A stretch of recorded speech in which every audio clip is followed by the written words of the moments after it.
Thank you all for joining us tonight for Building Bridges for America Virtual Book Club. I see many people have shared where they are joining us in the chat, so thank you for that. And then if you would like to, you can use the participant tab to rename yourself to include your preferred pronouns if you so choose.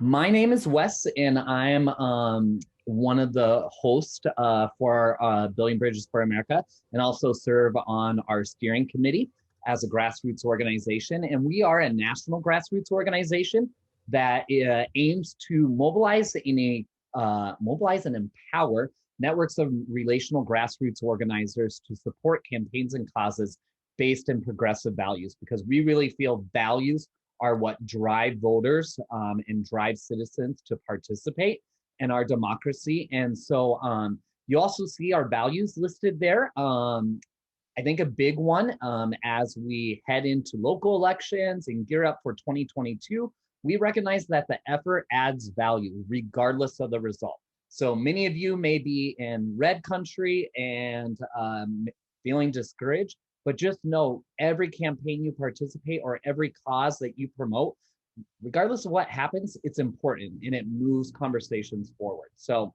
you also note that Pete Buttigieg's name is there. We are an organization that was inspired by Pete's campaign, but we are committed to the development of a broad and inclusive progressive coalition. And we exist because we want to see a just and equitable democracy safeguarded by an informed and engaged electorate where everyone is valued and belongs. So that's a quick little intro into who we are. And to help guide our conversation tonight here at Book Club and everything that we do at Bridges, we have these four lenses: creating belonging, working towards democratic reform, big reason why we put Adam Jentelson's book that we're talking about tonight, racial equity, and bridging rural and urban communities. And so a few norms just to make sure we have an enjoyable conversation. You'll see that your mics are muted, but if you would like to contribute to our discussion, you can use the raise hand feature or use the chat function. Please just use it responsibly so we can hear from a multitude of voices tonight. We are recording this event for promotional purposes, as we like to put our discussions on YouTube.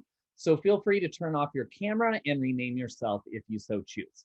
And lastly, we just ask that you adhere to the value of respect, belonging, and joy. And if you need a refresher on Zoom, there's a reaction button on the bottom of your Zoom screen. Click on that and you'll see the raise hand feature. That is for a computer or tablet. But if you're joining us this evening on a phone, it is the ellipsis button. And if you click on that, it says more to, then you should see the raise hand feature. So I believe that is all I need to share. So let me stop sharing and switch over back to Zoom so I can see all of you. And I know many of you are joining us tonight because we are so fortunate to hear from the author of Kill Switch, Adam Jentelson. So thank you so much for journeying through this book with us. This is our week 5 and our final week. And real quick, just a little bit more on Adam. So Adam obviously is the author of Kill Switch, The Rise of the Modern Senate and the Crippling of American Democracy. Adam also serves as the executive director of Battleborn Collective and is a veteran of presidential campaigns. And as you know, if you have read the book, served as deputy chief of staff to Senator Harry Reid from Nevada until Reid retired in 2017. You also may have read a few articles online or caught him on some major TV network, as he is often sought after when it comes to Senate procedures and legislative strategy. And so without further ado, please welcome Adam Jentelson. And we're gonna get you unmuted, Adam.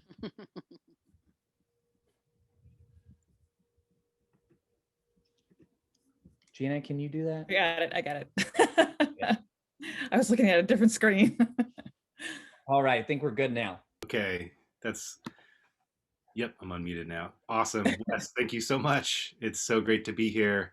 It's such a thrill to join all of you. I appreciate so much that you've taken the time to read the book. It's such an amazing group. I see my friend Wendy, and former Reed alum, in the group. I'm so happy to see her and be here with her and all of you tonight. So I just wanted to say thanks. And I don't feel like I need to give any introductory remarks since you've read the book. Usually, what I do is go through the book, and you guys have already done that. So I think we're in our pre-discussion. We're just going to open it right up, right, Wes? And I think we'll just hop into it. But I'm just wanted to say thank you to all of you for taking the time to read this and to have this conversation. So. Well, we appreciate it, Adam. And if you have questions for Adam, feel free to place those in the chat. I do want to shout out Jacqueline. We did see your submitted questions, so you will definitely be at the top of the order. So as we continue to discuss, pop your questions in the chat, and we'll try to get to as many as we can. And so, Adam, my first question for you is, what was that ultimate catalyst for writing this book? Or what were multiple? I'm sure there was more than one, but. Yeah, I mean, if I had to point to one, it really would be the failure of the Manchin Toomey background checks bill that I opened the first chapter with. But the thing is, I didn't know that would be it at the time. That was sort of the moment where I really sort of felt that this institution was not working the way that it should, and when you start to ask around about why things are the way they are in the Senate, the answers you get back are always some version of tradition and the wisdom of generations that is handed down, and that this 60 vote threshold, while it might seem frustrating at times, is actually serves a productive purpose in bringing both sides together, and fostering more thoughtful compromises. And it was that failure of the Manchin Toomey background checks bill that sort of gave the lie to all of that to me. There was so little evident wisdom in that delay, but at the time the thing was that it still sort of seemed like everything was going to turn out okay eventually. And so it's only sort of in retrospect that I realized that was such a turning point. All through 2016, we were favored to take back the Senate. The Democrats were. We all remember that former Secretary of State Clinton was overwhelmingly favored to win the 2016 presidential election. So, as frustrating as the Manchin Toomey experience was, as frustrating it was to see Garland get denied a hearing all through 2016 and have that Supreme Court seat be held open, it still seemed like things were going to turn out okay, and that all of this frustration and all of this delay was eventually going to come back to haunt Republicans, and that they were going to pay a price for it. And that Hillary would win and Democrats would take back the Senate, and that Supreme Court seat would be filled by a President Clinton with a Democratic Senate, and the background checks bill would then be passed. There was this narrative arc that seemed to be going towards redemption, and a positive outcome, and it made it seem like all of this stuff was somehow going to be not necessarily worth it, but at least circle back to sort of the way things should be. So, it was the combination of 2016 going the way that it ended up going, and having there be no redemption, linked to the failure of that background check bill, that made me go back to it and think, okay, that sort of gut feeling I had at this time that something was seriously awry, turned out to be the case. And so I wanted to start digging.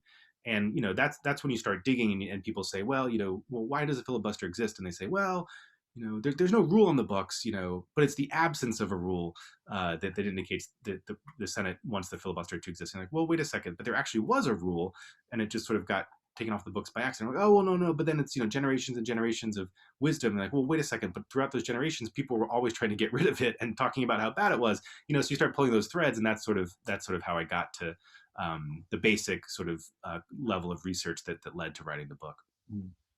Well, and and we mentioned to you before we opened the room, and many folks have said, as we've talked about this book, is how much we have learned.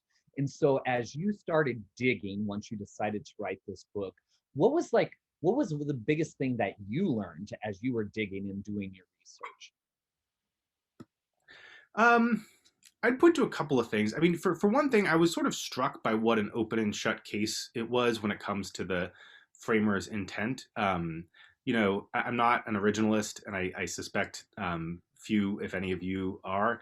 Um, However, it's the framers' intent is not something that I've really been particularly preoccupied with in my life and political career. And so, I always felt like that was the sort of thing where conservatives love to talk about it, and we would sort of, explain how we didn't see it as important, or maybe counter with it. But rarely did I think that was sort of an area of strength for progressive cause. And so when I dug into it, I was struck by how clear they were about the fact that they didn't want the filibuster to exist. I thought it was going to be more of a gray area. But and I'm not just saying this because this is the argument I make in the book, but it really is an open and shut case. They were extraordinarily clear that they wanted the Senate to be a majority rule body. And, you have rules on the books combined with decades worth of practice that make clear that that's the case. You have the fact that the filibuster, was conceived of as this alien entity, this piracy that came in to shift the institution, and almost as linguistically described as an assault on the institution. So it was open and shut in a way that I didn't quite expect. Similarly, when you get into the Jim Crow era, the extent to which they were very open about white supremacy being the motivation behind their desire to reform the filibuster. And when I talk about the 1948-1949 episode where Russell, beat back Truman's effort to reform the filibuster, and that Rules Committee hearing where Russell just testified openly that the reason he wanted to preserve the filibuster was in order to block civil rights. And he has that quote about, "Oh, Israel, to your tents," in very dramatic phrasing. So it's the kind of thing where I think it's refreshing in a way to engage with that history because people were so open about it, and when I say refreshing, I just mean it just sort of washes away some of the dirt that has gotten kicked up on it and the dust to obscure the true meaning. So I think it allows us to be much more clear-eyed about this thing and about why it is the way it is. And hopefully be more motivated to move towards reform. But I think it's that very clear nature that this wasn't supposed to exist. It really did exist primarily to serve the interest of white supremacy. That is just crystal clear on the historical record. I didn't quite expect it to be that open and shut. Awesome. Well, one of our questions that we were going to ask, I think Chris put it in there, and so are you in talks with members of the Senate and staffers and on reforming that filibuster, and kind of how, if you are, how is that going, and how are you gauging the momentum to reforming the Senate? Yeah, the answer is yes. I can't talk about those discussions in detail. But yes, I mean, look, the good news is that the vast majority of the Senate Democratic Caucus is pro-reform. There's a range. I mean, there's everyone from Senator Merkley, who's aggressively pro-reform, and a lot of the younger senators, or some of the newer senators, to folks like obviously Senator Manchin, Senator Sinema, who are very resistant.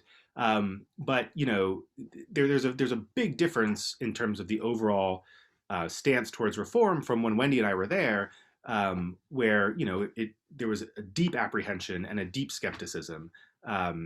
Now, if I think at least 40 of the caucus, if they could have their way, they would get rid of it altogether. Then another 5 to 8, are interested in more incremental reform, and then you have the two very vocal opponents of reform.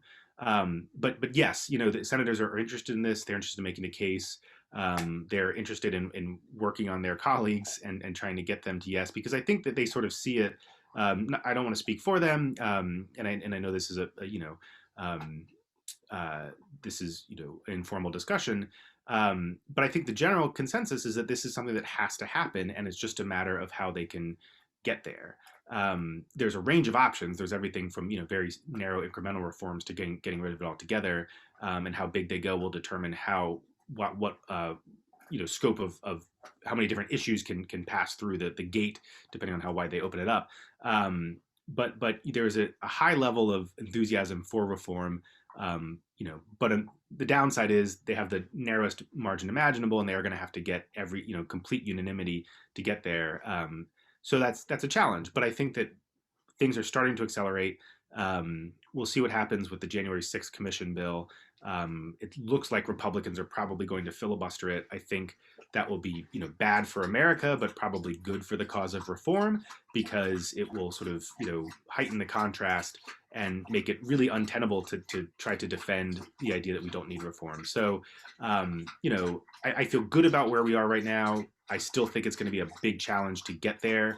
But I still would say that some kind of reform is more likely than not during this session of Congress. Awesome. Well, that is good to hear. And I wanted to follow up too. Has there been any conversations, or is there any glimpse of support from Republicans in this currently? Because obviously we know there's past support, but not right now.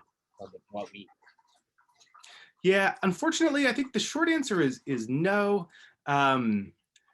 Look, I think it's a little bit somewhat surprising. I mean, look, at the end of the day, this turns into a red team, blue team issue in the way it plays out, and particularly in the way the dynamics between the caucuses. This gets very tribal and very partisan. And so I think that ultimately that's how this is going to be digested in the day-to-day workings of the Senate. Which is unfortunate, because I think that you could make a very strong case that this, first of all, this group of moderate Republicans is more ostracized from their party than ever before. It's almost like they belong to a different party.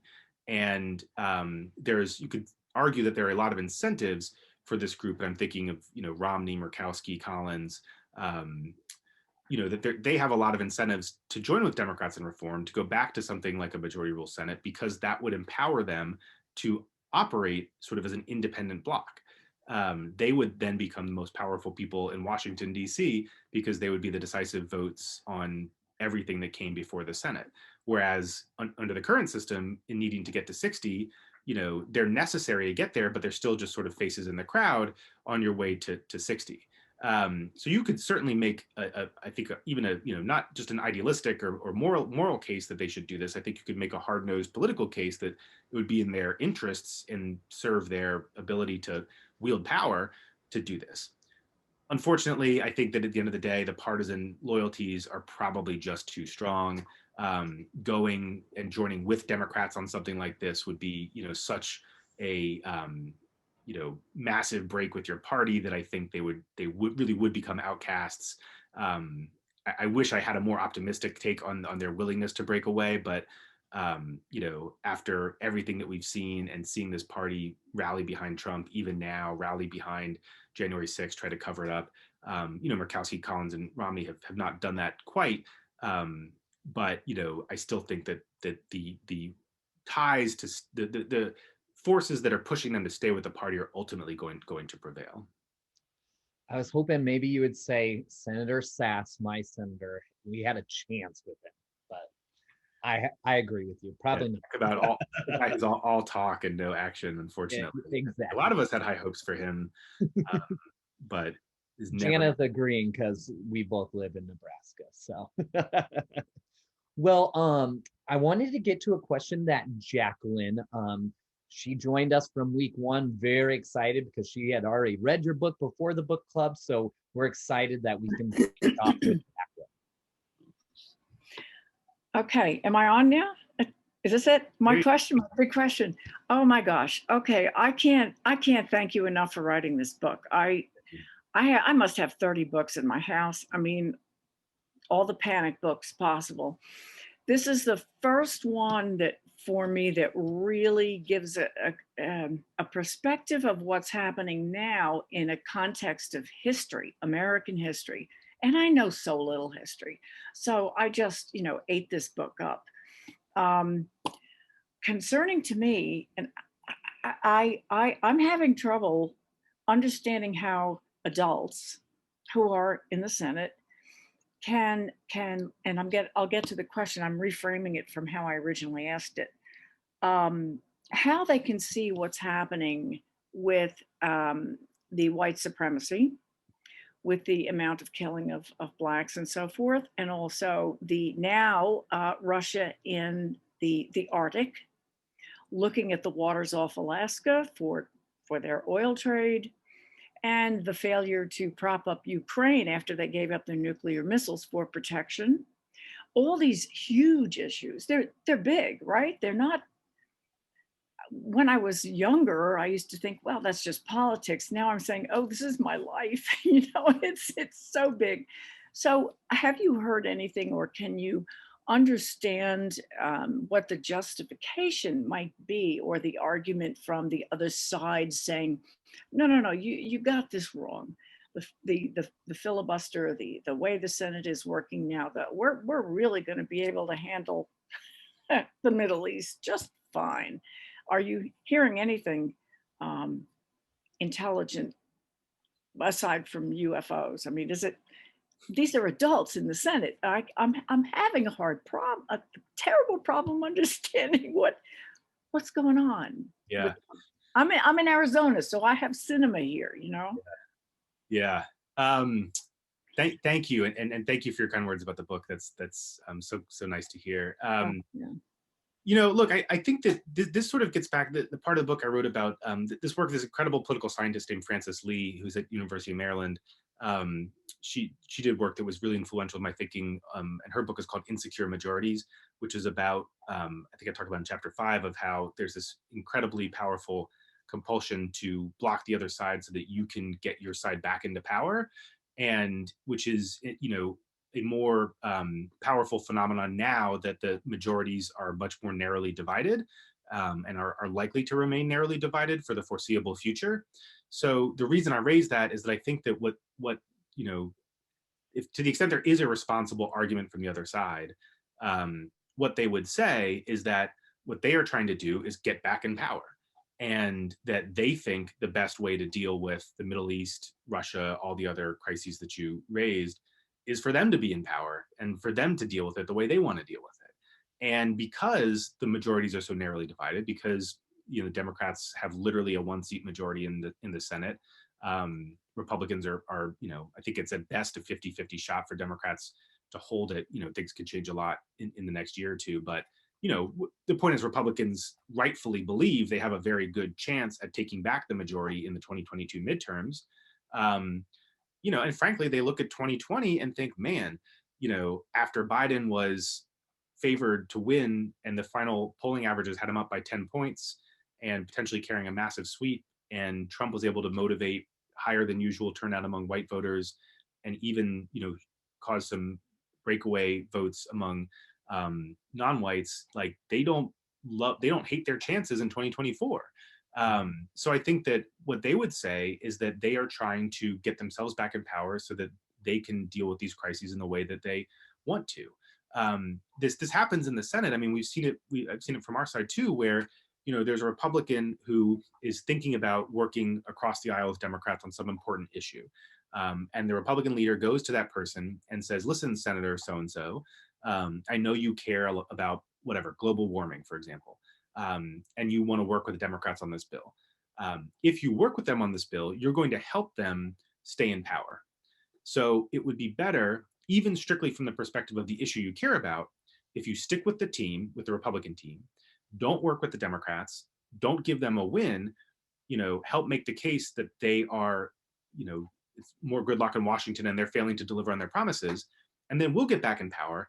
And you can do more on the issue you care about when you're in the majority, and maybe you're chair of the Energy Committee instead of on the ranking side." So it's an extremely cynical view, but I think that that's probably what they would argue, is that they view that their approaches on these policies should be so distant from Democrats, they would rather get back in power themselves and apply their solutions than work with us to apply the Democratic solutions. Thank you so much, Jacqueline. Appreciate your question. And we're going to get Cynthia unmuted. Hi, Mr. Jendelson. I've got 2 questions. One sort of like kind of trivial or frivolous anyway. Do you have any connection at all with Pete Buttigieg? I just sort of like connected a few dots in like your acknowledgments and your age and so forth. That you know, it's possible that you know each other at least. I don't know him personally. I actually ran into him once at the South by Southwest Festival in Austin in 2019. Yeah. Anand Giridharadas, who was hosting that, is a friend of mine, and I was talking to him backstage right before he went on with Pete, and so met him once there. But no, other than that, I've never had any close interactions with him. Okay. My second question, and this I'll be fast because this is kind of technical. I'm just curious as to why you didn't write about blue slips. And I know they're not strictly connected to the filibuster, but they really are kind of intertwined. And was it just like for compactness, or what was it? What drove the decision like not to talk about them? That's a good. I don't really know. I think, it was a very fast process. My wife and I talk about the summer of writing the book as like this crazy time that neither of us really wants to go back to. It was like I was finishing the book. It was like spring and summer of 2020. So right as the pandemic was coming down, and we're pulling our kid out of school and dealing with everything. So there's like a million things that I wish I could go back and write more about. Basically the entire 1970s, 80s, and 90s would fall into that category. I really had to sort of, quickly through it. And there's a lot of things I wish I could have spent more time on. So it wasn't a conscious decision to not include it for anything other than space and sort of time constraints. I do think it's an important issue. But, I think that it just, I was trying to keep this sort of this like, fast-paced narrative going and meet my deadlines. So I think it's sort of a more less thoughtful answer than you might have hoped for. But that's what it was. But I do think it's a really important issue. I hope that Democrats, I think Senator Durbin is handling it pretty well. I mean, he's sort of said he's going to try to go back to the way it was, but I think he's also been pretty clear that he's going to have relatively short patience for obstruction. So we'll see. But I do think blue slips fall into one of those categories of it was a norm that existed to uphold a certain principle, which was the principle of home state consultation. And I think that while norms are important, you have to keep an eye on the principle that they were meant to uphold. And if at a certain point they fail to uphold that principle or even go against that principle, and I think that the way blue slips are wielded now goes against the principle of consultation and thoughtful input, and are used instead to block things, that they should be reformed through an established process, just like everything else. So maybe I think I might have a chance actually to add another chapter or two if we do another edition. So I might put that in. So be on the lookout, folks, because when that term, I had to write blue slips down because I have no idea what you're even talking about. So could you just like include a 1 minute, I don't know how complex this issue is, but could you give us a brief rundown on what a blue slip is? Blue slips are basically the idea that when a judge is nominated, the home state senators are supposed to have, essentially it's almost like a pocket veto, where they return literally a blue slip of paper that sort of gives their sign off on that nomination. And it's sort of like almost like a right of first refusal. So if they don't return their blue slip, that nominee is withheld. And the sort of norm was that the majority leader would not then try to move that nominee forward. And so when Republicans were in power, they ignored blue slips and they just moved nominees through. Senator Durbin has tried to sort of go back to instituting that process to give home state senators the ability to consult. And it was based on the idea that home state senators would have a vested interest and have more insight into this person, and also be closely touched by the nomination. So but if Ted Cruz is going to not return blue slips for anybody just because he wants to use that as a way to hold up the nominee, it's a bad thing and should be ignored. Very good. Thank you. I believe Amy Baron Evans had a question. So Amy, we're going to get you unmuted. Then we'll go to Benedict and then Mayra.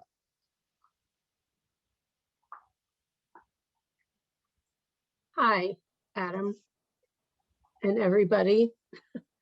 I'm going to ask a question you probably get all the time, but you know, it's like constantly worrying. And so I'm going to ask you again. Do you have any sense of whether they're going to manage to pass the For the People Act by the end of the summer? And sort of related to that, you said earlier that there was general consensus that the filibuster, you know, in favor of reform. Do you feel that Manchin is moving? Maybe because of this January 6th commission?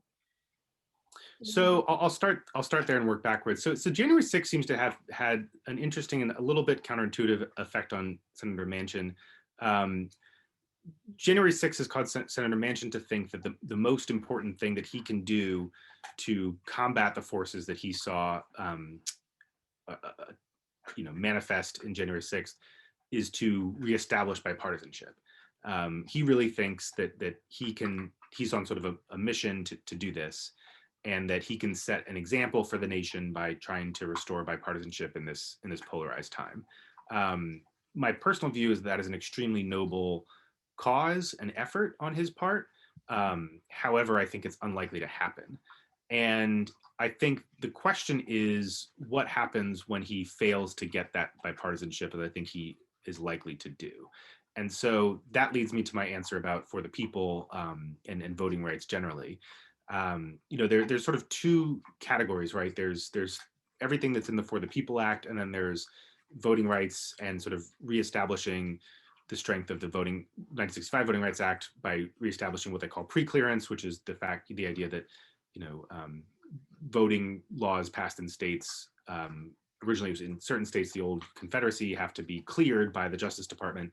The new version of preclearance would be national, so that all, because you can't, obviously, it's not just the old Confederacy anymore, it's Wisconsin, Arizona, lots of other places. So Manchin has gotten Murkowski's engagement on the preclearance piece, which is just voting rights, not the other stuff in HR 1, like gerrymandering, the money in politics stuff. If Manchin can get 60 votes for the narrow preclearance voting rights piece, then I think he's going to stick with that. And I think he will only support passing that piece because it can get 60 and it can be passed without filibuster reform. I don't think he's going to get 60. I'm not rooting against it. I just, used to be in leadership. That's what we did. We counted votes and we sort of, estimated the likelihood of passage of these things. And I just don't see him getting to 60. It's great he got Murkowski, but that's the problem these days is it's easy to count to 2 or 3 Republicans. You got Murkowski, Collins, and Romney, and then, good luck finding a fourth, let alone 5, 6, 7, 8, 9, 10. So, what will happen, I think, is that he needs a little bit of time to pursue this bipartisan dream of his. And if he gets it, great, that will pass on a bipartisan basis, and that will probably be it. If it doesn't pass, the question becomes much more difficult for him, and he has a decision to make, which is essentially whether to give up on voting rights and any kind of electoral reform, or find a version of reform that he's comfortable with when it comes to filibuster. Because, I'm sure you all are familiar with reconciliation, but, without getting into the weeds of it, the long and short of it is that you can't use reconciliation for anything related to voting rights. So, right now it's he can continue to say he's against the filibuster because we're still having this conversation in the abstract. There's nothing that he really cares about and really wants to pass that has been blocked by the filibuster. That's going to change very soon. It might change as early as next week, or in 2 weeks when they come back after their Memorial Day recess, when the January 6th Commission bill comes to the floor, and that might get filibustered. And then if, whatever happens with that, HR 1, S1, and voting rights will likely get filibustered too. So I think that you'll keep hearing Manchin say he's opposed to the filibuster as long as there's this abstract idea that bipartisanship may happen. But once it becomes clear that bipartisanship isn't going to happen, I think he's probably going to have to find a way to find a version of reform that he's comfortable with, whether it's a narrow version, whether it's a version that he considers strengthening the filibuster by going back to the talking filibuster, something like that, which have their upsides and downsides. But I think he's going to have to get there, because what I don't see happening is Manchin just simply saying no, no voting rights, no HR1. That would be saying no to all of his Democratic colleagues. It would be saying no to the Biden White House, and then to the mass coalitions, grassroots organizations, everybody out there, all of the activists who care deeply about this issue. So I just don't see, there's sort of two conflicting principles right now. They have to resolve somehow, and I don't see them just sort of not happening. I think he's going to have to find a way to find a version of reform that he's comfortable with, and some justification for shifting his position that he's comfortable with. Well, and in week 3, we had Stephen Spalding from Common Cause as our guest speaker. Yeah. And he kind of thought, what will ultimately be the spark to actually getting it is some event will happen where legislation doesn't pass. And it's, I think he was onto something, and you kind of confirmed it with this January 6th commission and potentially the Voting Rights Act as well. So, yeah. I saw something saying in the chat about no labels. I mean, I think the thing to think about with Manchin is that he really is. I don't think it's likely that he's going to switch parties or leave the party. He really is a Democrat. He's been a Democrat all his career.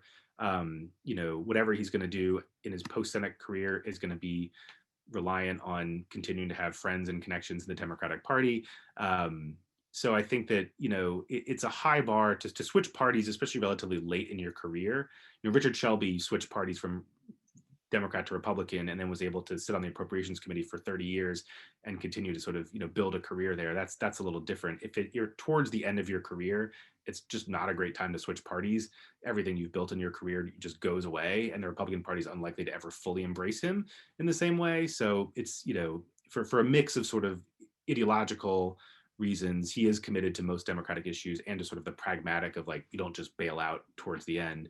I think he really will stay in the Democratic Party one way or the other. Awesome. Thank you, Amy, for your question. And we're going to go to Benedict and then Mayra. Hi, Adam. Thanks so much for joining us, and Wes and Jenna and everyone else. Thanks as always for organizing this. Obviously, your area of expertise based off of your book is the filibuster. But I'm also curious if you'd be willing or feel able to speak a little bit about kind of if the filibuster isn't the thing that's going to change, what are the chances that other things might help to bring reform to the Senate, like adding DC or Puerto Rico as states and expanding the Senate, or other potential avenues for reform if the filibuster is stuck where it is?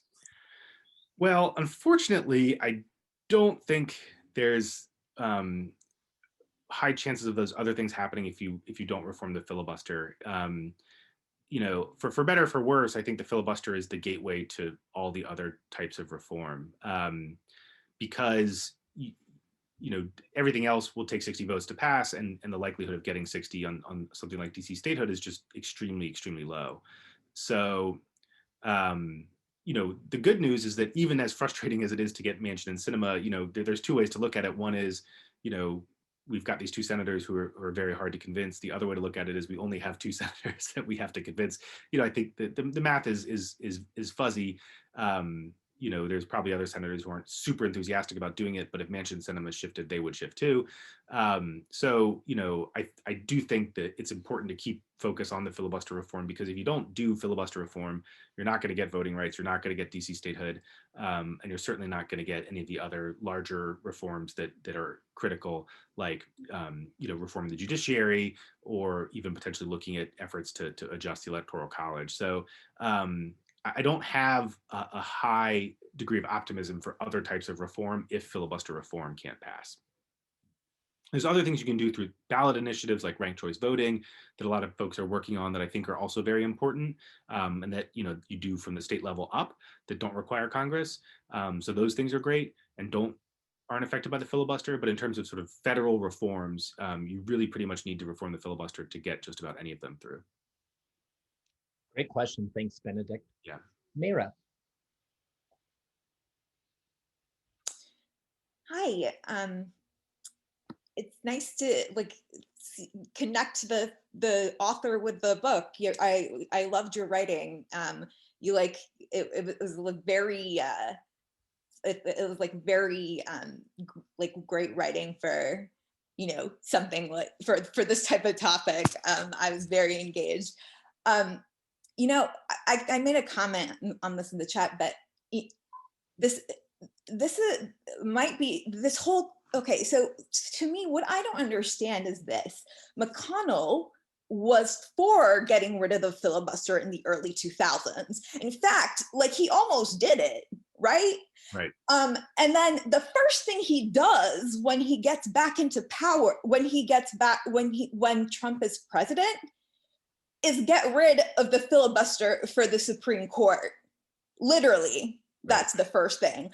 So literally, he's going to do whatever it takes to keep power. He's going to get rid of the filibuster if it's convenient for him. I don't understand. Why do Democrats think that if they keep the filibuster, it's not going to go away when Republicans are in power? Because they can literally do the same thing. So what is stopping? It seems like it's a silly, because since you can redo the rules every time, Republicans can redo their rules too when they're in power and get rid of the filibuster regardless of the Democrats.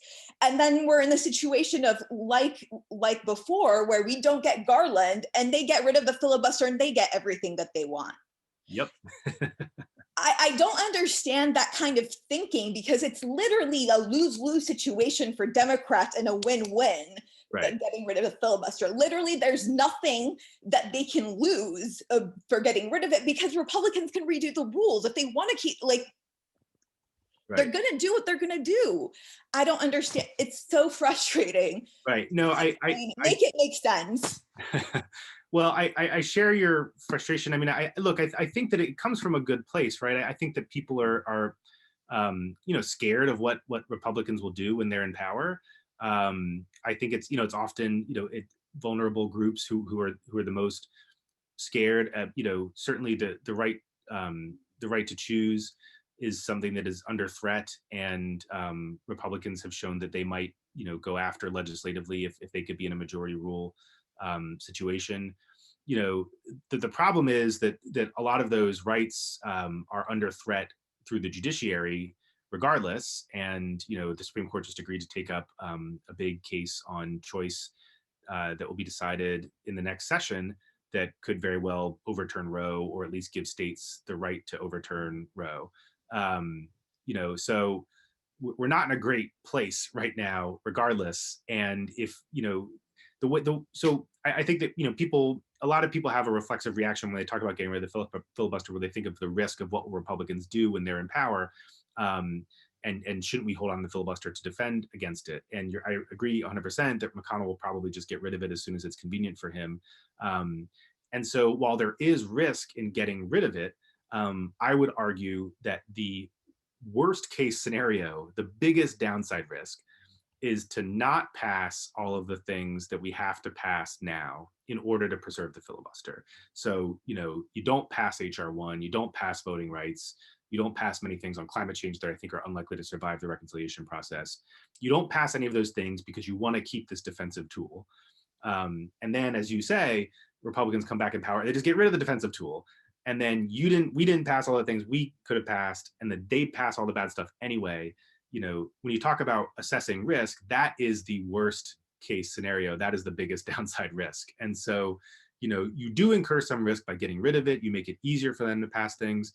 But like you said, McConnell didn't have any problem getting rid of it for Supreme Court nominees. I think that if we had left the filibuster in place for lower court nominees, instead of getting rid of it in 2013 as we did, he would have gotten rid of it with a flick of his wrist. Early in 2017, there's no way he was going to let that stand in the way. Democrats, he wasn't going to sit around and let Democrats filibuster his judicial nominees for all of 2017 and 2018 without getting rid of it. He just would have found a way. So, what I'm saying is, people are afraid of the risk, and I get that. It's scary to think about. But if you're going to talk about risk, you got to look at the big picture of risk. And the worst risk is not passing the things we want to pass, keeping the filibuster, and then letting them get rid of the filibuster and passing all this bad stuff anyway. Awesome. Thank you, Mayra, for your passion, because I feel like, as Adam said, he understands and can relate.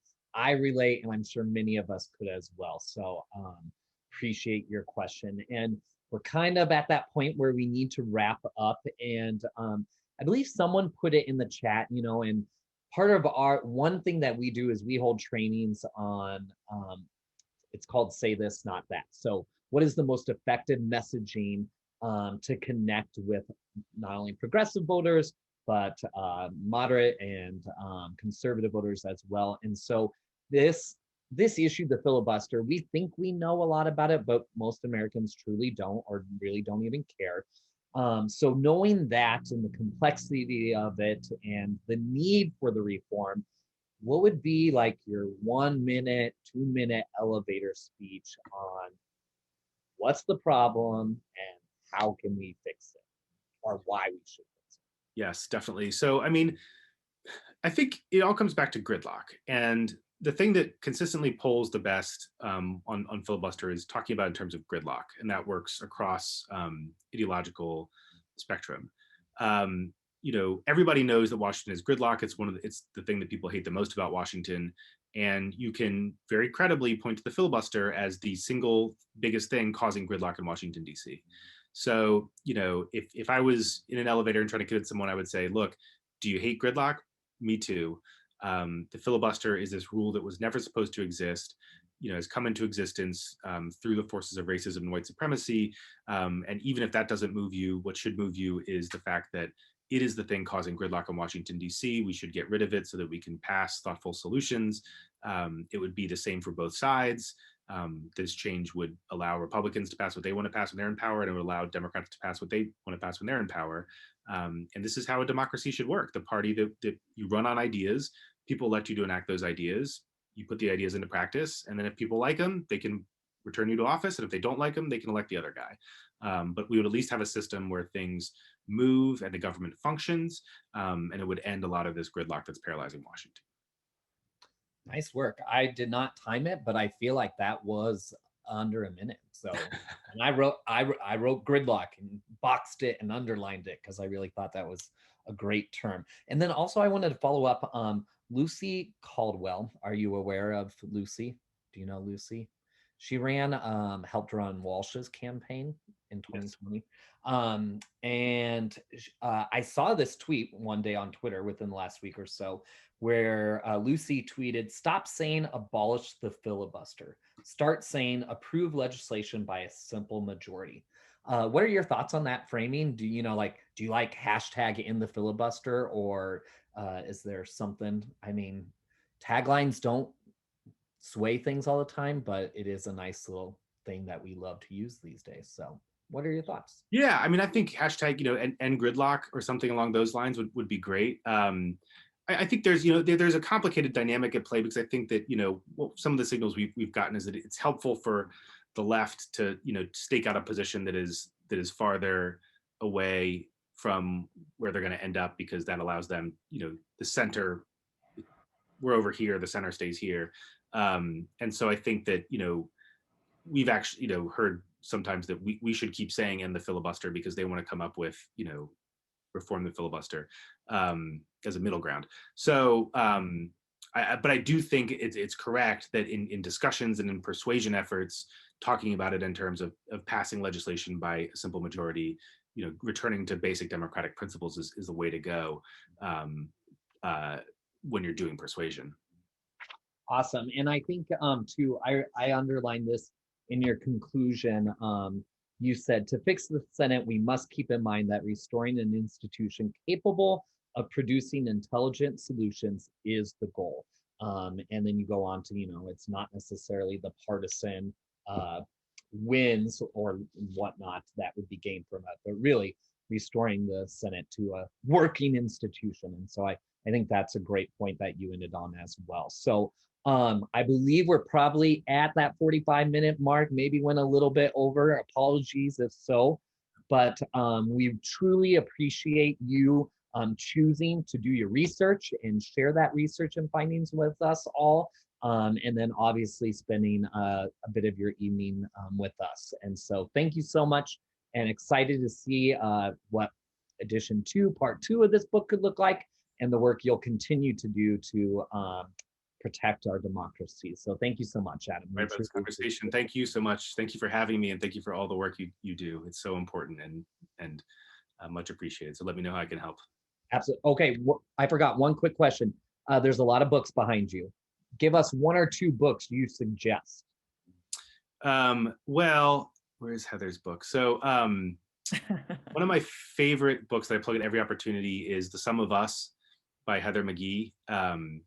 Heather is someone I've known. I actually met her about 10 years ago working on a political campaign. And it's just definitely one of the best books I've read this year, one of the best books I've read in a long time.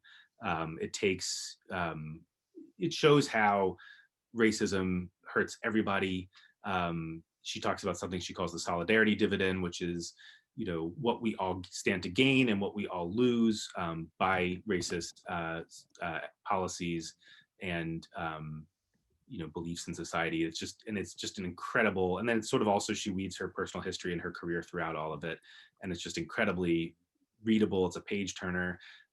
So I highly, highly recommend it. So that's my top recommend of the year. Awesome. Well, maybe that will be one of our future books coming up in the fall. So yeah, appreciate it. Well, thank you so much, Adam. We hope you have a great evening, and we'll definitely stay in touch as things continue to go down the road. So thanks so much. Thanks so much. Thank you. Have a good night. Yeah. Thank you. All right. Well, I hope you all found that insightful. And, as Nayra said, that the opportunity to actually get to interact and hear from the mind and wisdom within a book. So very insightful. Can't wait to get a highlight video out there so you all can share that. I know for sure we'll definitely get that last part where he kind of gave his elevator speech on the situation and the need for reform. So we do have about 30 minutes left to go into breakout rooms. And so Jamel will be breaking us into rooms. And I believe we're going to do 4 rooms today. Okay. Yeah, or 3, or I don't know how many do you have them set up already? I'm setting them up as 4 right now. And Awesome. let me just fix where folks go. Hold on.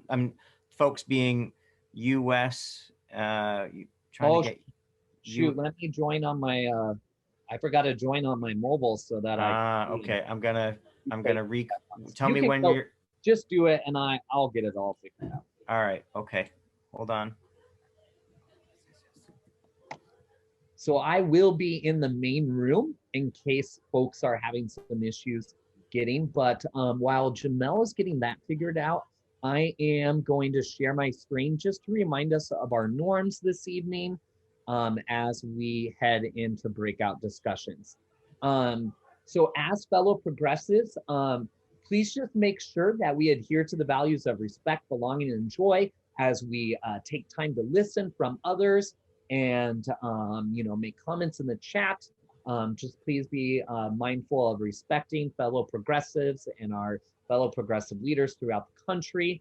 One of the breakout rooms will be recorded, but the rest of them won't. And so when you get into the breakout rooms, we'll let you know if that room is being recorded.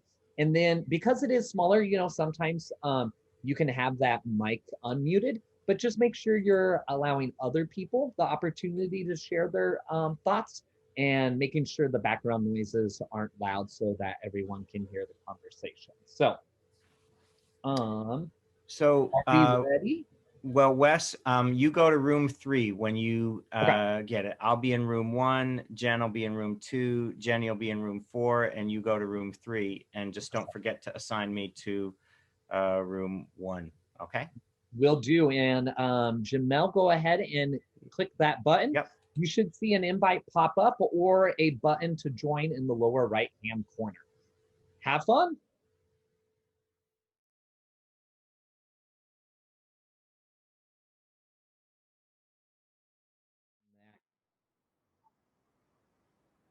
All right. And so, first off, what was like your biggest takeaway from our conversation with Adam? Feel free to unmute yourself or share in the chat. There's hope. Right? There's a little hope. Mm-hmm. Have you had a chance to read the book, Chris? Yeah, audio version, yes. But yes, but him signifying like he's working with senators, he's there's conversations happening, and Manchin definitely wants to pass something. Something has to pass, or he's going to have to choose. But something's definitely going to happen, particularly with HR 1 or for the People Act or the John Lewis Voting Rights Act. Mm-hmm. So that's encouraging. I would agree, and thank you for starting us off. Go ahead, Kathleen. Yes, I was really thrown by how much he's stressing that if we don't deal with the filibuster, how many issues are going to just be slammed in a back closet. If you didn't hear me, I'll repeat. I said, if we don't get the filibuster dealt with, how many other issues that are crucial are going to be slammed away and not dealt with? That was much clearer that second time around when you turned your video off, Kathleen. Yeah. Yeah, definitely. We need to get this done. And like Chris said, there's some hope that we can. So it'll be interesting to see, like, first week in June, second week in June, things can move kind of quickly. Yeah, I liked how honest he was on like the chances. Sorry, my watch is going off.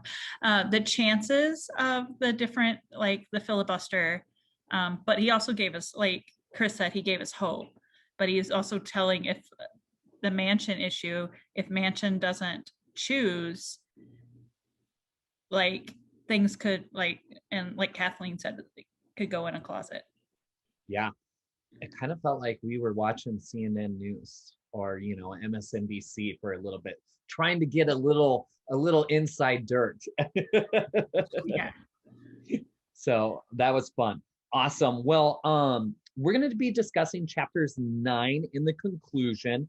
Hopefully our questions, if you haven't had a chance to finish the book or even purchase it, hopefully you can still speak or be able to answer some of the questions. So I am going to start with one of our questions. I'm going to move down to question 3 in chapter 9. I'm going to post it in the chat too. And Sally Ann posted in the chat that Sally also believes there's hope and that we will get HR 1 and other bills passed as well. So question 3, if you were a senator, how would you measure your success?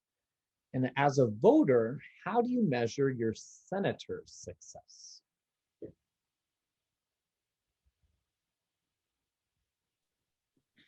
So for me, as a voter, I have Todd Young and Mike Braun, who they're definitely, they don't do or help their constituents as much as some of us would like, and they're definitely hardline GOP talking points. So is there anything you do to measure their success? Oh, just a second. Somebody's at the door. Okay, go ahead. Yeah. Take care of that. All right, go ahead, Chris, and then I think Kathleen, you wanted to say something. I think Adam mentions this in the book, but it seems that if you're a Republican senator, your measure of success is how much you can stop and how much you don't vote or vote against or filibuster. It seems that the Republican Party seems to not put forth any bills to vote on or anything like that. Like, they didn't pass very much during the Trump presidency, and their only goal is to keep Democrats from passing. I think the way you measure, I live in New York City, so I have Kristen Gillibrand and Chuck Schumer. I measure how much they can get passed, how much they're putting forth. And right now, I would like to say to Chuck Schumer, why is it taking so long for the nominations to go through? Why are we only at 48? You know, so that I think is something. Yeah, I definitely think you're on the right when, assuming many of us identify as progressive and Democrats. Well, we want to see stuff happen because that's how we get what we believe and know will move our country forward. Kathleen.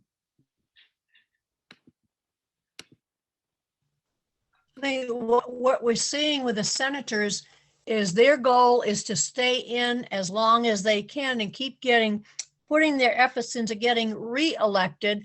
And I'm not so sure that they're doing what's right for us. They're paying back that expensive money paid to them to get them elected. And what we want to see is them working on good bills, good deeds for the citizenry. So we're on two different streets. Mm-hmm.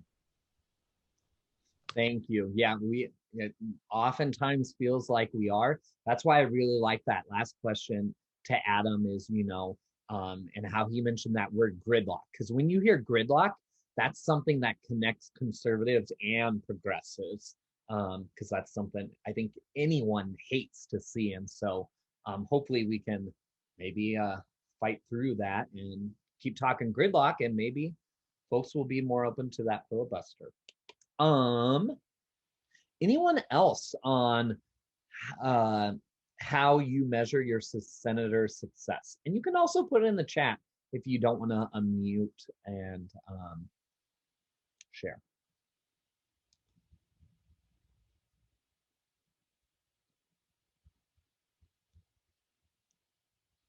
Okay, I'm just gonna say this right now. Don't feel like you have to respond, but Hannah and Mary, I've been in breakout rooms with you before, and I know you have good thoughts. So, and I would love to hear what Megan and Sally Ann have to say too in the future. So, Mary did put something in the chat. After reading this book, I don't think any of them are successful. I think there can be some truth to that. Thank you, Mary. Wes, this is Hannah.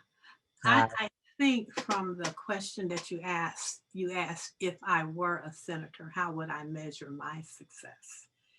Yep. Or as a voter, how do you measure your senator's success? Okay. Sorry, I put two in there. So if I were a senator, I would measure my success by my efforts to represent my constituency, to do the things that they sent me to Congress to do, and to try to make a situation that leads the country back toward a representative democracy and away from totalitarianism. My senators are relatively new. My previous senators I ignored because they were rednecks from South Georgia and racist. And so in order to continue to be able to look at my rabbi every Shabbos, I decided I would just pretend they didn't exist. So right now I'm just giving Warnock and Ossoff an opportunity to get their feet wet, more so with Ossoff because Reverend Warnock is facing re-election. So we're working kind of hard right now to help him not lose his seat. So you all are busy down there. You put in the work leading to the general, you put in the work leading up to the runoff, and you're having to put in more work to stop voter suppression at your state level, and on top of making sure Reverend Warnock can continue to represent you. Woof, you all are busy. Yeah. We thank you for what you are doing. Thank you, Sally Ann and Megan, for putting comments in the chat. Love being able to read your thoughts as well, so appreciate that. I'm gonna put in, and I hope I didn't feel like you were being called out, y'all, but I just know I've heard you before and love what you all have to share. So love the participation. Let's go to, well, this one. Oh, I'm gonna put question 1 in there because there's a word in there that I think is interesting, even more interesting after our discussion with Adam. So Gentleson notes that McConnell's objective was to block Obama from making any progress on legislation by preventing any idea of bipartisan support for Obama's major initiatives. Is there anything voters can do to strengthen bipartisanship?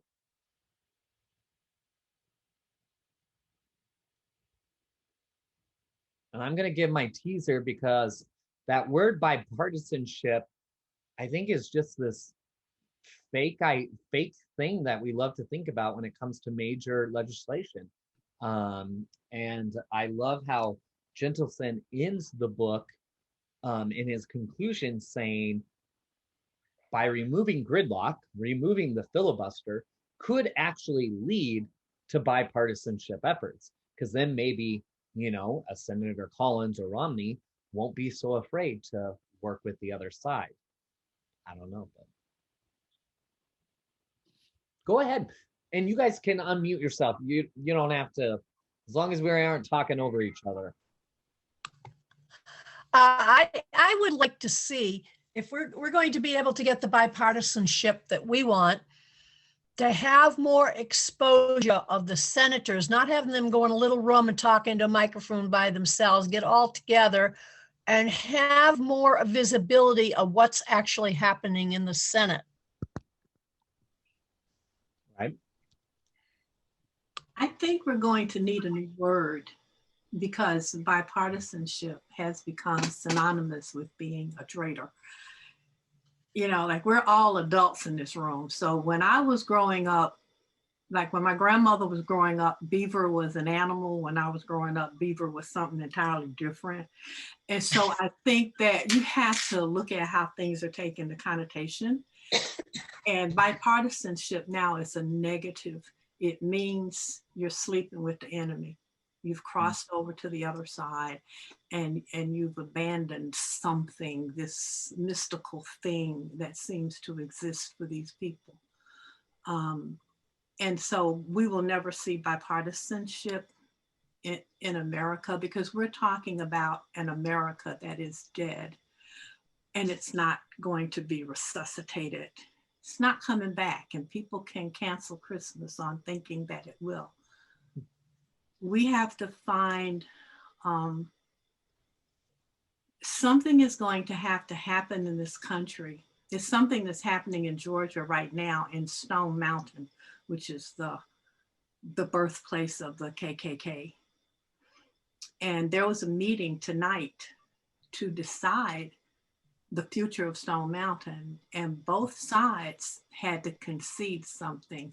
Both sides, you know, we had to say, yep, you can put up a Confederate memorial where people who, that's a part of their history. That is a part of who they are.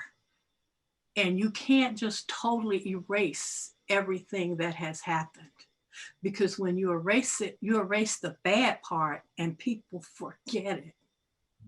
So put it somewhere, but we need to find a solution that will allow every Georgian to go to Stone Mountain and be able to look at the history in its correct perspective.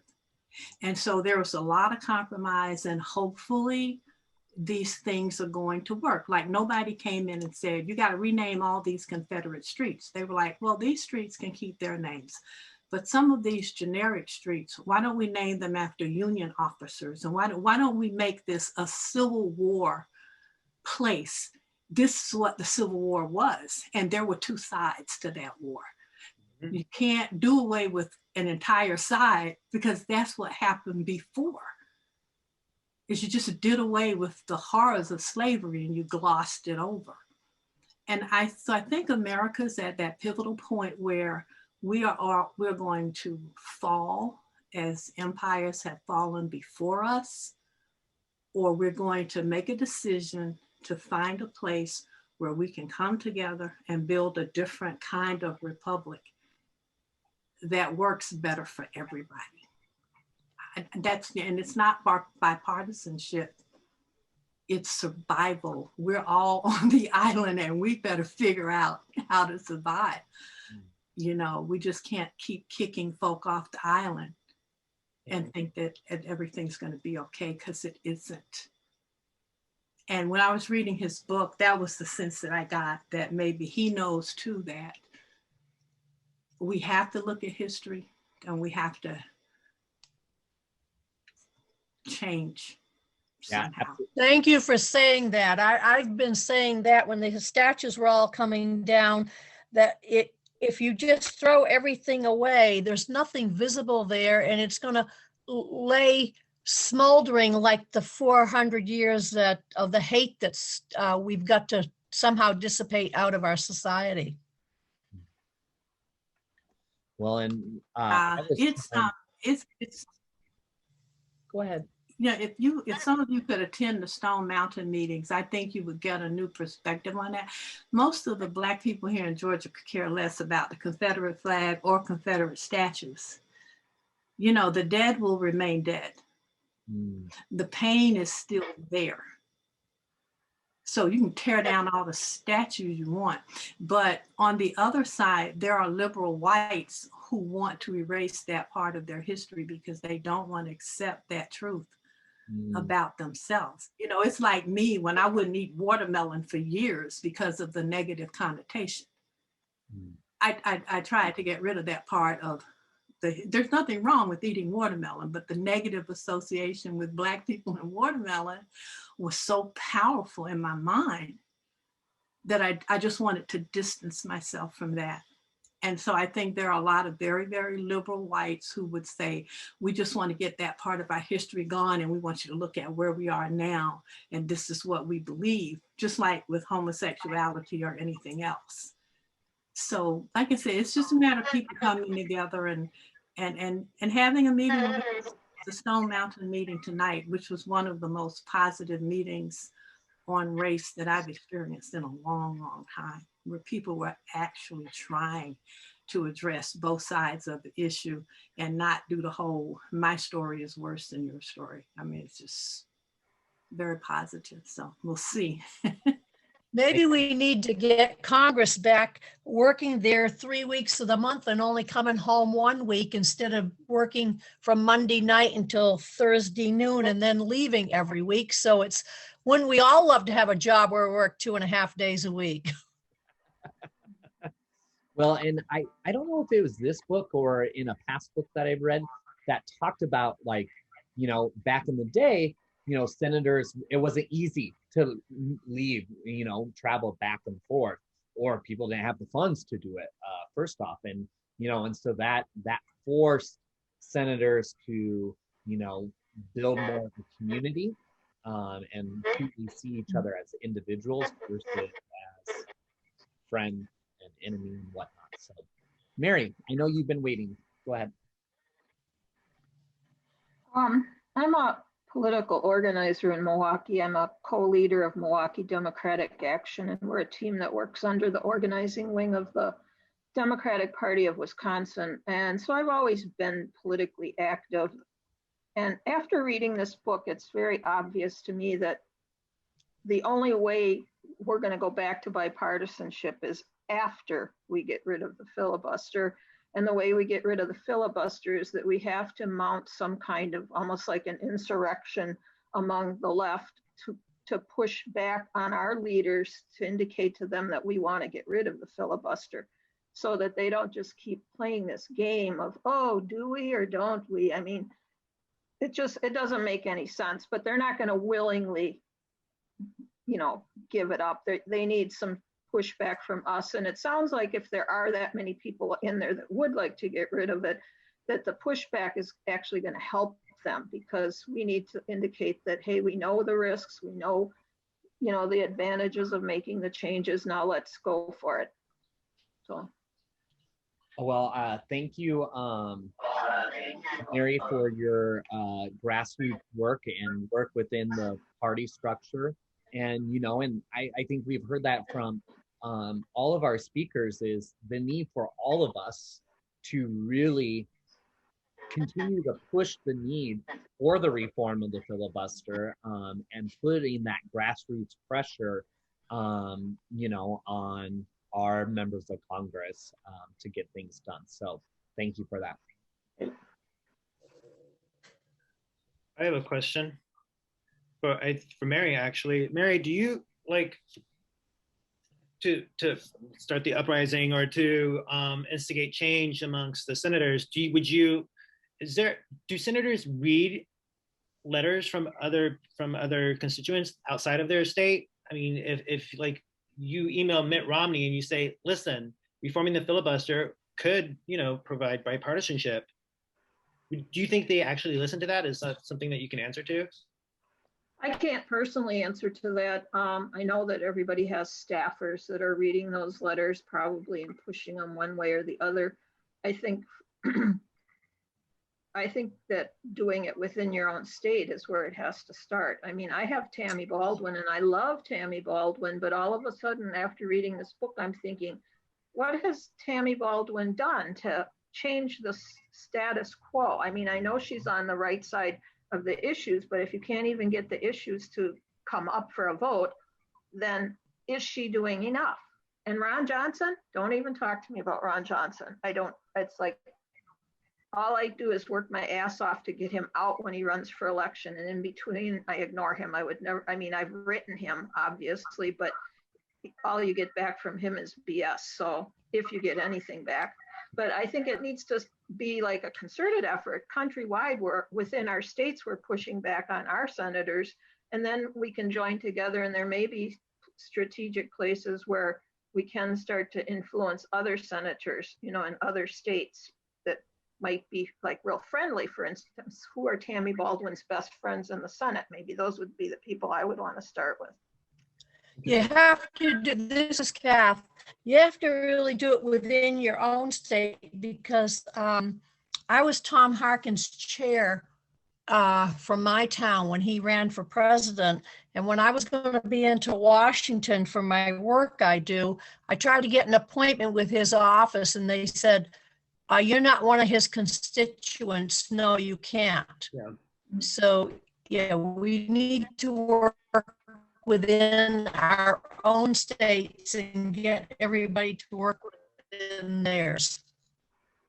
Copy that. Thank you. I'm not suggesting either that it should be just all of us writing people. I mean, that's one aspect of it, but it seems to me that there's going to have to be individual groups within different locations that make this their objective, is to push this issue. So for instance, we have a local group that's been organizing for years on all sorts of issues, but it's a regional group called Grassroots North Shore. It covers the northern suburbs of Milwaukee County. Well, recently there's an offshoot from that group, which is a very activist group, and this is called Fair Maps Wisconsin or something like that.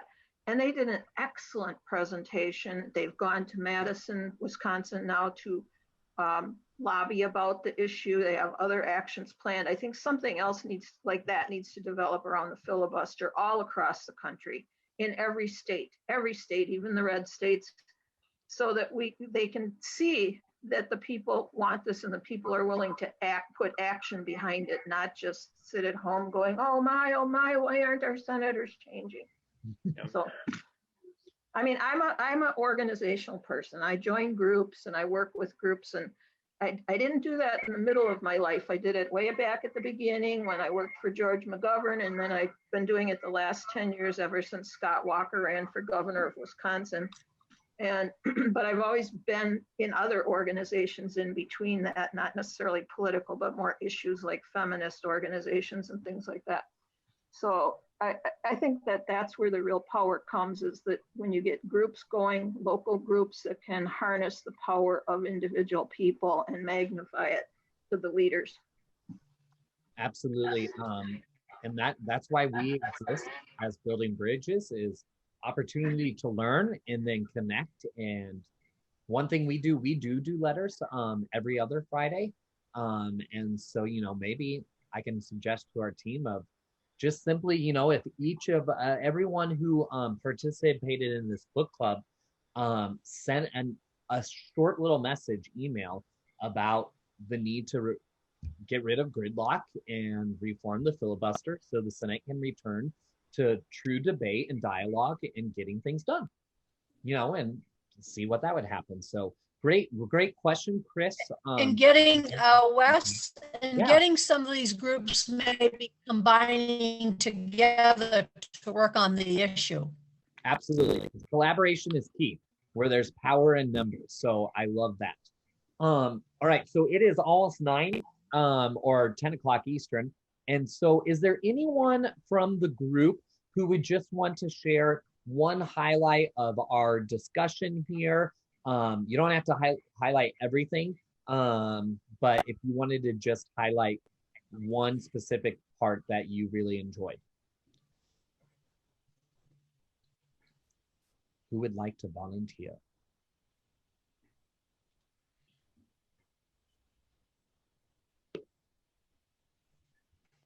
Otherwise, I got to volunteer somebody. Well, I did it last time, but if nobody else will, I'll do it again. This is Kath. I nominate Chris. I think Chris should do it. He's very measured and quiet. I think he should do it. Everybody vote for Chris. Now he can't say no. Chris.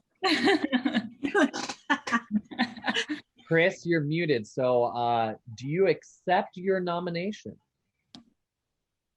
Oh, hopefully now you can. I can try. Remember, it doesn't have to be a whole group. You don't have to highlight everything. I mean, if you want to just take that last piece where we talked about what we can do to like build momentum to really put the pressure on, remember, that's all you have to share. You only have to share one little thing. So cool. All right.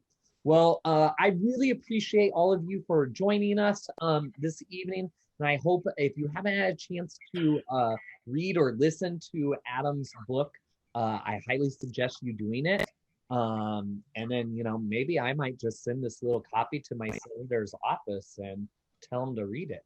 Who knows? So, but yes, thank you so much. I'm going to close the breakout rooms. You should see that ability to leave the room. Just make sure you head back to the main session. All right. And thanks, Chris, for sharing to the whole group.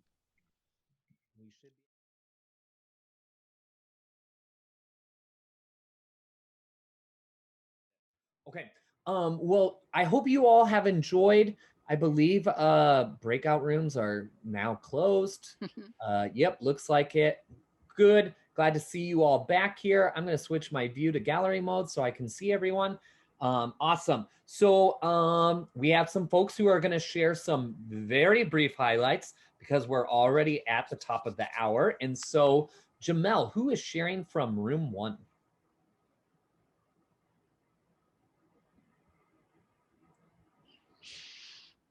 And Jamel's muted. Kaz. All right. Kaz, got you unmuted, I think. Kaz, we need to unmute Kaz. Not unmute. Okay. Kiana, I won't I'm do not it as anymore. good I'll as get you. Jenny and Wes on this whole Zoom thing. They're like maestros. So real fast, room 1, we had a great discussion, went through the questions, all of the questions, and I'll hit on just the one about bipartisan. How do we get people to be bipartisan? So we said to hold them accountable, hope for a primary, and then be able to vote them out, but it takes a long time. It takes a long time to move to shift that over. And we mentioned some really effective bipartisan senators in the past out of Indiana. So we had Senator Bayh and Senator Lugar out of Indiana. Kind of wondering what happened, right? It's just like they were great. We kind of wonder what their performance was like what did people think at the time? And why don't we have more people like that now in the Senate that, can actually, can actually represent a very red state, but do so in a way, in a bipartisan way.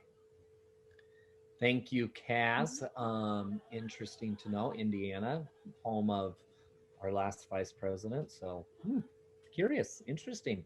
All right, room 2. Okay, Jana, we was that you? had Amy Barron Evans is going to give our little spiel, and I think I've got her. Let's see. There you go. Yeah. We got talking, we started right off talking about Adam's book and how his elevator speech was so good, and how can we get the broader public to understand what the filibuster, where it actually comes from and what it actually does, which is, you know, ruin everything.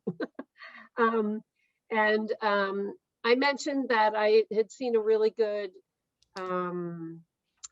quick explainer by and entertaining also by Elizabeth Warren, and another one a little longer by John Oliver. But then we got to talking about why are we, these individuals in our wherever in our homes, trying to figure out what message there should be. So the bottom line is, we thought it would be a good idea if this organization, which I just joined a minute ago, I think. Welcome. Wrote to the DNC. What does the DNC do? There should be somebody figuring out what is the messaging for all kinds of issues that Democrats have to sell to the public. But this one is, you know, you have to push, the public has to push their senators to, you know, get rid of the filibuster.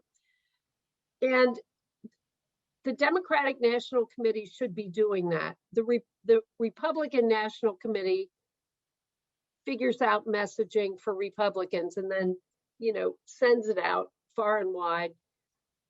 I mean, there are professional people who figure out how to do messaging. We probably aren't those people, right?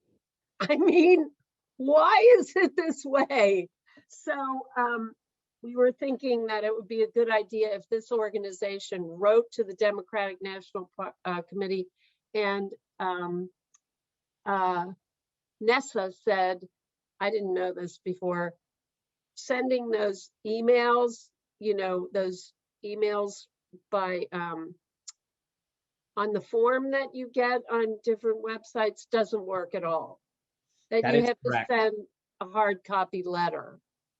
Yeah, so that was, I do want to just comment real quick on your comments, Amy. I love that you guys talked about messaging and framing. 2 things. One, we actually do training once a month on say this, not that. And using foundations from George Lakoff, who a linguistic professor from Cal Berkeley. So we do talk about that. I think Vanessa just put the link in the chat. So definitely we try to talk about that as grassroots organizers. And then my second thing is I highly encourage you to start with your state party. I'm from Nebraska, not the most, you know, democratic progressive state out there. But I get an email every Monday through Friday of talking points, and with, you know, articles and podcasts and videos and, you know, little bullet points on what the administration is doing at the national level and local level to get progressive ideas down. So maybe your state party does that as well. Also, there's tons of amazing progressive activists.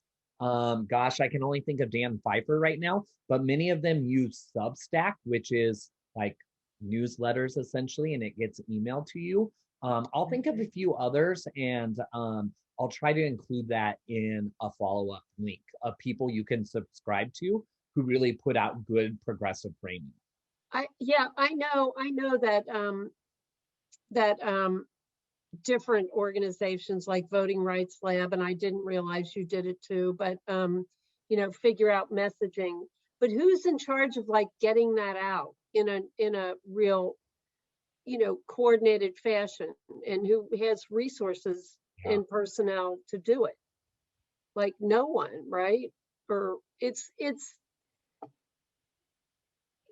you know what I mean. Like it could be done in a more effective way, I guess. I'm going to challenge Jenny and Kaz actually lead those talks, and so since they do the grassroots work on that, I'm gonna challenge them as leaders of that cause to find the answers to that, and then we can hopefully share that information in all of our events to, hey, here's where you need to go. So I love we have just to touch real quickly, the next coming Real Talk Say This Not That will be about, we're going to talk about filibuster messaging, and also we have a grassroots activist, like how to get your list of people to contact and how to reach out to them and things like that. That's coming down the pipeline too. So keep a look on the website buildingbridgesforamerica.com, and you're going to see those listed pretty soon. But the Real Talk is definitely about messaging, but I would love to see like a beautiful organization where you could go and look up all this and have those messages to promote and amplify would be awesome. And Cynthia put it in the iPad. We are very lucky to have Jamie Harrison as our DNC chair. I do know the White House does have some things where they have a team that's working on that, so that's good. DNC War Room is a great organization as well. But I highly encourage you, go check out Kaz and Jenny's Real Talk things.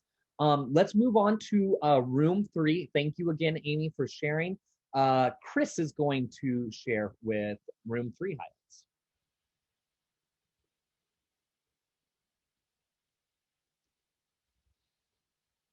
highlights. Someone will get you there. There we go. All right. So we talked a little bit about the word bipartisanship possibly being dead and finding a new word that we might need to use in this day and age, because the word bipartisanship also connotates maybe a possible traitor. But we also talked about having a liberal uprising to push the filibuster and communicating with our senators in our home states and pushing the filibuster on them and how we feel about it, whether Democrat or Republican. To create this room where we can have the old word bipartisanship and an atmosphere of working together in the Senate chambers, so to speak. That's what we kind of talked about. Thank you so much, Chris. And also, as you were talking, it helped remind me when we talked about, you can always do resist bot or fill in those forms and it shoots an email. From what I have heard and learned is those honestly don't get read because they get them all the time. And so if you can take that message, copy and paste and make it your own personable email, especially that intro, it's very much more effective. And I think, Chris, we talked and you said starting with our members of Congress first. Yeah. Awesome. Thank you so much, Chris. Appreciate it. And room 4. We have Jacqueline, and I've unmuted Jacqueline, so go for it. Again. I'll try to put on a different hat this time. Very clever about this traitor business in the word bipartisanship. Very good. That's a analysis like that. I mean, you get into trouble with words. Okay, we had a quick. If you could put the linguistics professor in the chat, that would be good too. We don't really understand how the Senate actually works. Not really, think you do, no, don't. Bipartisanship, we discussed as being a myth, which goes along with all the reframing that needs to be done with it. And I thought this series of thinking was great. The silos will remain unless we get communication going, and mediation demands people be in the room, all the people be in the room. And because it is the way it is, it looks corrupt without this communication going on. And as a result, there's no checks and balances in this, like you have a principal and the school board holding each other accountable. I thought that was a great progression of thinking. Then we talked about how do you talk to a Trump voter or someone you want to convince of something, and you can't talk about the filibuster. They don't know what it is. So you start with shared values. how do you feel about your kids being home for 25 years? You know, how's that going for you? And you start with needs and values. And I just thought that was great. Now, this messaging business, I think it's great, except my own personal thing is, as long as Andrea Mitchell doesn't come and screw it up by always referring to Hillary as the woman with the email problem, while Trump is candidate Trump. She did this every single night when she introduced the news of the day. Candidate Trump and Hillary with the email problem. So what do we do about media? I'm you can tell I'm a little still irritated. So the media is a powerful game, and that they're part of the citizenry as well in terms of educating and informing. And so another thing to do, write to your local newspapers, because the reality is, even though most people don't read newspapers anymore, if you write about your members of Congress, you guarantee they're going to be looking at it in those the next morning, press brief or whatever. So thank you so much, Jacqueline. Appreciate it. I am going to share my screen here real quick, and I just want to highlight a lot of these things because first off, Jacqueline, I did put the name of that book, George Lakoff, Don't Think of an Elephant. I also put our YouTube link of our from our book club back in last fall. So real quick, just a few things. Some of you are new, some of you have been with us before, but what book are we doing next? Well, Memorial Day is coming up. Summer is gearing back. Hopefully you're vaccinated to protect yourself and your community. And so I know folks have got travel plans and hoping to do some things that we haven't been able to do lately. So we're unsure what our summer plans look like. That will be coming out soon. We will make sure we send an email blast out to all folks who have registered with us. But if you have a book, especially that fits to one of our 4 values on democratic reform, racial equity, belonging, and bridging rural and urban communities, Nessa's going to put it in the chat, but we have a Google form you could fill out to let us know about books. I'll also send that in the follow-up email. And then on June 8th, we call it Teaming Up with Building Bridges for America, for an opportunity for you to come hear about all the events and who leads them and how you can join to help us make these events like book club be more effective. And if you want to team up with us and what we're doing or provide us to do even more, we would love to have you stop by on June 8th for about 30 minutes. And then the rest of the hour is just kind of social time, getting to know one another and chit chat. And then letters for a cause. If you want to write about an issue, I know coming up, it's not this week, it's next week, we'll be writing about the Justice in Policing Act, as that is definitely a conversation that will be hopefully reignited as we come upon the 1-year anniversary of George Floyd's murder. We also do movie nights and games and postcards where we write postcards for the candidates that we support. And currently, Jalen McKee Rodriguez is doing a runoff in San Antonio for city council. And then Martin Allen Cummings has an election coming up for New York City Council. So 2 progressive candidates we are featuring and supporting. So we talked a lot about training, pop the disinformation bubble. There's a lot out there, including about the filibuster. So feel free to join that this coming Thursday and every 4th Thursday of the month. And then we have 3 other ones, Say This, Not That, Unlocking Your Political Power Through Your Story, and then How to Organize in Your Local Community at the Grassroots Level. And we're on social media. That's a great place because we threw a lot out you there. It's a great place to always stay in the know of what's going on. Our book club discussions are put out there on YouTube. I will be sure to follow up and give you those links in the coming days. And then otherwise, if you're on Facebook, Instagram, Pinterest, or Twitter, give us a follow. We'd love to have you. And that is it for me. And so I am going to allow you to all unmute yourselves so we can say goodbye to one another. It looks like Oh, maybe now you should be able to do that. I don't know. Is someone else? Yeah, I think we're unmuted now. Okay. I'd like to take a minute before we say goodbye to thank Wes for organizing all these books this year. It's been amazing, and the speakers, and he's been leading it, and so fantastic. Yes. Fantastic. Thank you We've so been much, learning Wes. so much. Thank you. Appreciate you all coming. I hope you have a great Monday evening. Thanks, Bye-bye. everybody. Thank you. Bye. Bye-bye. Bye, everybody. See you next time. Great Have a good meeting. night. Bye-bye. It's awesome.